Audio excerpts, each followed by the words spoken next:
How important is your DNA? You probably don't think about it much. Indeed, a miraculous thing which makes every living organism distinct from each other. DNA sequences play an integral role, but it is constantly mutated for evolutionary adaptation. One small mutation can lead to huge effects. While some of these mutations have beneficial effects to help in evolution, some can be lethal, causing serious illnesses. This is a story of one such mutation influencing an athletic performance.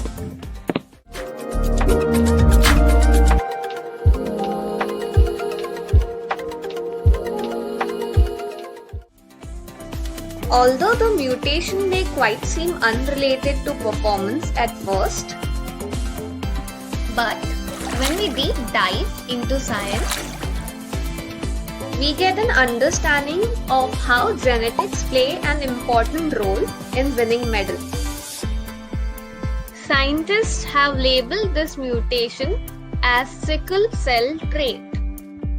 RBCs, which carry oxygen throughout our body, is composed of about 300 million hemoglobin molecules.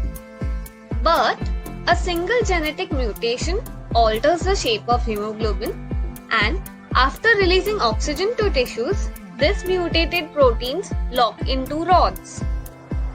Due to this, RBCs have a sickled or crescent moon shape.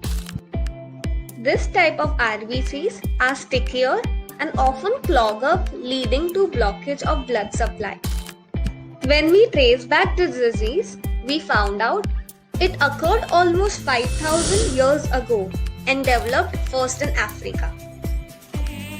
In the areas historically ravaged by deadly disease called malaria.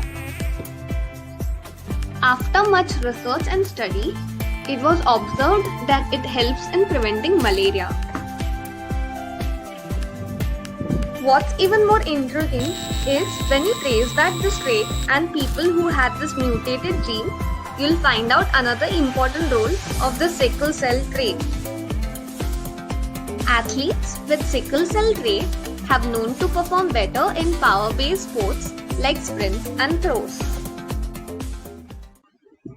So, how can this mutated gene possibly provide an ability to become such great athletes?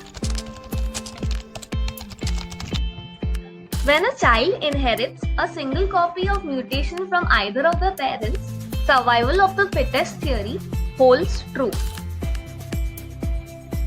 That is, there will be just enough abnormal hemoglobin to make life difficult for malarial parasite, while most of the RBCs retain their normal shape and function. But even with just single copy of mutated genes, such individuals would probably transport less oxygen in their blood to different tissues. So, the best individuals to have been surviving would be those that carry the single mutated gene to survive malaria and are also able to perform the activities of daily living but with reduced overall oxygen demand. Here's when it becomes really interesting. What type of muscle fibers requires less oxygen? Muscles contain mainly two types of muscle fibers, slow twitch fibers and fast twitch fibers. So how are fast twitch fibers different to slow twitch fibers? Fast twitch fibers react instantly and work super fast, but quickly run out of power. Slow twitch fibers, on the other hand, not react as speedy as fast twitch fibers, but they can work non-stop for hours. Athletes with sickle cell trait have more proportion of fast twitch fibers compared to athletes without this trait, thus providing them with a genetic edge for power sports. Fascinating, isn't it? The entire evolutionary adaptation which resulted from to be able to survive malaria. 2. Generate great fast athletes. If you found this theory fascinating, don't forget to share this video to your friends and subscribe my channel.